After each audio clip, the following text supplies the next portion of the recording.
पिछले टर्न पर मैं आपको कार्बोरेटर पढ़ा रहा था, तो कार्बोरेटर में मैंने सिंपल वाला भी बताया आपको, और उसके बाद जो उसकी और भी उसमें जो एक्सेसरीज़ लगती थी उनको लगा करके कंप्लीट कार्बोरेटर को भी हमने डिस्क्राइब किया। आगे बढ़ते हैं, उसका एक छोटा सा हम न्यूमेरिकल भी आज बताना चाहते हैं आपको कि जो प्रॉब्लम्स होती हैं उसमें कैसे सॉल्व की जाती हैं, ताकि कभी डिज़ाइन संबंधित चीज़ों में कहीं कोई प्रॉब्लम ना आए आपको। तो एक छोटा सा न्यूमेरिकल मैंने लिया है, सिंपल सा, जरा देखिए क्या है। कहता है कि एक 4 cylinder 4 stroke engine having diameter and length of stroke as, देखो जो उसका डायामीटर है वो 100 mm है और स्ट्रोक की जो लेंथ है वो 120 mm है respectively, is running at 1800 RPM, वो 1800 RPM पर रन कर रहा है। बहुत सिंपल सी बात हो गई। डायमीटर दिया हुआ है और सिलेंडर का, और उस केस में स्ट्रोक की जो लेंथ दी हुई है, और उसका जो है RPM दे रखा है। It's carburettor venturi has a 28 mm throat. समझ में आ गई होगी बात, कहाँ की बात कर रहा है। कार्बोरेटर वेंचुरी समझ में आ गया होगा, नहीं अगर आपको समझ में आ रहा फिगर देखिए फिर से आप। Assuming coefficient of air flow as 0.8, हमने बताया था कि ये जो है वैल्यू 0.8 से 0.85 कब होती है और कब जो है ये 0.75 ली जाती। तो ये सारी वैल्यू एज्यूम, यहाँ पर तो वैल्यू दे रखी है, अगर एज्यूम भी करने को करता तब भी हम कर सकते थे। और डेंसिटी ऑफ एयर के बारे में बात कर रहा है, 1.2 kg/m³, ये डेंसिटी एयर की दे रखी है। वॉल्यूमेट्रिक इफिशियंसी इंजन की 75% है। तो कह रहा है determine the suction at the throat. तो सक्शन एट द थ्रोट का मतलब यहाँ पर जो डेल्टा PA है उसकी वैल्यू निकालनी है। किस वाले फार्मूले में, फार्मूला हम लिख करके बताते हैं, फार्मूला हम पहले बता चुके हैं, तो इसको हम सॉल्व करने जा रहे हैं। देखिए कैसे करेंगे। फार्मूला क्या है, पहले फार्मूला लिखिए। फार्मूला होता है MA dot is equal to CDA AV under root 2 ρA delta PA। तो अब इसमें क्या क्या चीज़ें दी हुई हैं, ज़रा ये देखो। जो इससे संबंधित फार्मूला था वो तो हमको पता चल गया, जो चीज़ें दी हुई हैं ज़रा वो देखो क्या क्या दिया हुआ है। ये गिवन है, जो CDA की वैल्यू है वो कितनी दी हुई है, वो दी हुई है 0.8, तो 0.8। तो आपने देखा कि जो CDA की जो वैल्यू है वो दी हुई है 0.8, और अब हम AV की जो वैल्यू है वो कहाँ से निकालेंगे। AV की वैल्यू जो है, अब यहाँ पर आप देखिए AV के लिए कैसे निकाला जाएगा, इसको ज़रा आप समझिए पहले आप, कि इसमें जो है ये लिखा हुआ है it's carburettor venturi has throat, ये जो वेंचुरी है उसका एरिया निकालना है। तो थ्रोट जो है ये जो दिया हुआ है वो ये यहाँ पर ये चीज़ दी हुई है, देखिए। तो ये डायमीटर उसका दिया हुआ है, तो कार्बोरेटर ये जो AV है वो कैसे निकल आएगा, π/4 d², डी की जो वैल्यू हो जाएगी 0.028 का होल स्क्वायर, ये ऐसे हो जाएगा। और दिया हुआ है ρA की जो वैल्यू दी हुई है वो 1 डेंसिटी एयर की kg/m³, ये दिया हुआ है। आपको निकालना क्या है, डेल्टा PA है ना, ये सक्शन एट थ्रोट, जो प्रेशर डिफरेंस आएगा थ्रोट पर इसके कारण। तो इसमें ये निकालने के लिए बाकी सारी चीज़ें तो आप देख रहे हैं कि ये दिया हुआ है, ये भी हमको पता चल गया, डेंसिटी एयर की पता चल गई, और मास एयर का जो है बस यही एक पता चल जाए, मास फ्लो रेट एयर का, तो हम समझते हैं कि सारी बातें पता चल जाएंगी। मास निकालने के लिए या मास फ्लो रेट निकालने के लिए हमें करना ये होगा कि जो एक्चुअल वॉल्यूम पर स्ट्रोक है वो पहले निकाला जाए, क्योंकि वॉल्यूमेट्रिक इफिशियंसी दी हुई है। तो सबसे पहले हम निकालते हैं एक्चुअल वॉल्यूम पर स्ट्रोक। तो एक्चुअल वॉल्यूम पर स्ट्रोक निकालने के लिए हो जाएगा V इज इक्वल टू volumetric efficiency into stroke volume. Stroke volume तो वॉल्यूमेट्रिक इफिशियंसी क्या दी हुई है? वॉल्यूमेट्रिक इफिशियंसी दी हुई है 75%, तो 0.75 लिख दीजिए। स्ट्रोक वॉल्यूम की जो वैल्यू है वो आपको कैलकुलेट करनी पड़ेगी। तो स्ट्रोक वॉल्यूम की जो वैल्यू है कैसे कैलकुलेट करोगे? वो π/4 d स्क्वायर, d का मतलब डायमीटर जो है ये सिलेंडर का जो है ना, डायमीटर सिलेंडर का दिया हुआ है, mm में दिया हुआ है, तो 0.1 का होल स्क्वायर, ये वॉल्यूम आ गया, इनटू लेंथ, नहीं ये जो है ये एरिया आ गया, एरिया इनटू लेंथ। तो लेंथ जो दी हुई है वो स्ट्रोक लेंथ लेंगे यहाँ पर, तो स्ट्रोक लेंथ आ जाएगी 0.12, ये स्ट्रोक लेंथ आ जाएगी। तो स्ट्रोक लेंथ आ गई, और ये 4 सिलेंडर है इसमें, तो 4 सिलेंडर हैं तो चारों का वॉल्यूम यहाँ लेना पड़ेगा, तो 4, हाँ। तो स्ट्रोक वॉल्यूम, तो ये चीज़ आ गई। तो ऐसे यहाँ पर जब आएंगे लेकर के, तो अब इसको जब सॉल्व करेंगे तो सॉल्व करने पर जो वैल्यू आएगी 0.00377 मीटर स्क्वायर, ये वैल्यू आ गई यहाँ पर। अब ये जो वैल्यू आई, अब हमको एक्चुअल वॉल्यूम कितना शक हो रहा है पर सेकेंड वो निकालना है ना।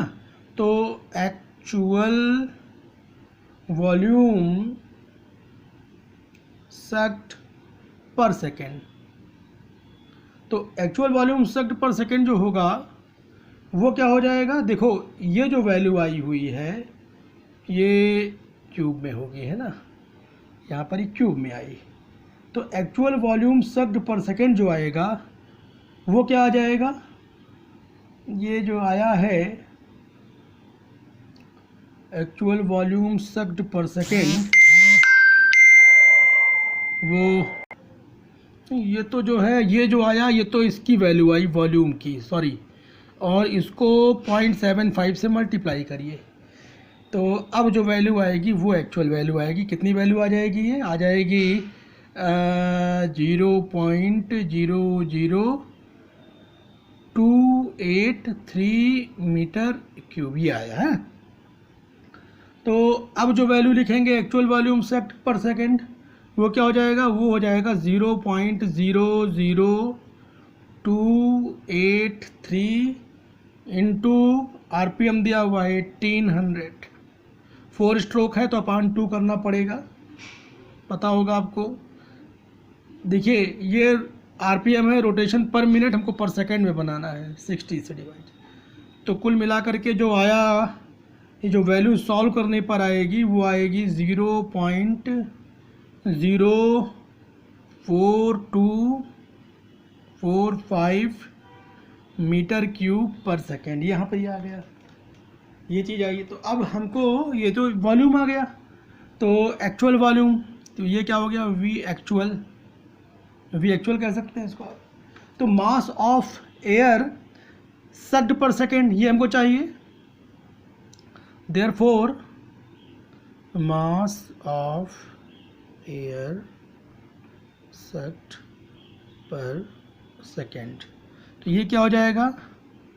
ma dot is equal to, अब ये जो volume of air sucked per second है उसको अगर हम डेंसिटी से मल्टीप्लाई कर देंगे तो हमको मास मिल जाएगा पर सेकेंड। कितना सक हो रहा? 0.04245, डेंसिटी से मल्टीप्लाई कर दिया हमने, तो जो मिलेगा ये 0.05094 kg पर सेकेंड, ये आ गया। तो अब हम इसको, इस इक्वेशन को हम मान लेते हैं इक्वेशन 1, है ना। तो ऐसे कहते हैं कि सब्स्टिट्यूटिंग इन इक्वेशन 1, तो सब्सटीट्यूटिंग इन इक्वेशन 1 में हम सब्सटीट्यूट कर रहे हैं इस वाली इक्वेशन में, तो ये वैल्यू रखेंगे हम एम ए डॉट की जगह। तो बनेगा क्या, देगा ज़रा देखिए, 0.05094 is equal to C D A की वैल्यू रखो 0.8, ए वी की वैल्यू रख दो π/4, 0.028 का होल स्क्वायर अंडर रूट के अंदर, फिर क्या हो जाएगा 2 into 1.2 into delta P A, ये आ गया। हमको डेल्टा पी ए निकालना है, रो ए की वैल्यू 1.2 दी हुई थी, तो therefore delta P A solve हमको इसी के लिए करना है। तो जब सॉल्व करेंगे तो ये क्या वैल्यू आएगी, ये वैल्यू पूरी जो सॉल्व करेंगे तो इसको यहाँ से निकाल करके बाहर कर लेते हैं, इसको ऐसे सॉल्व करेंगे तो ये जो वैल्यू आ जाएगी, स्क्वायर रूट के लिए होल स्क्वायर दोनों तरफ करना पड़ेगा, अपान करेंगे नीचे तो 0.05094 अपान 7.63 इंटू 10⁻⁻4 ये आ जाएगा।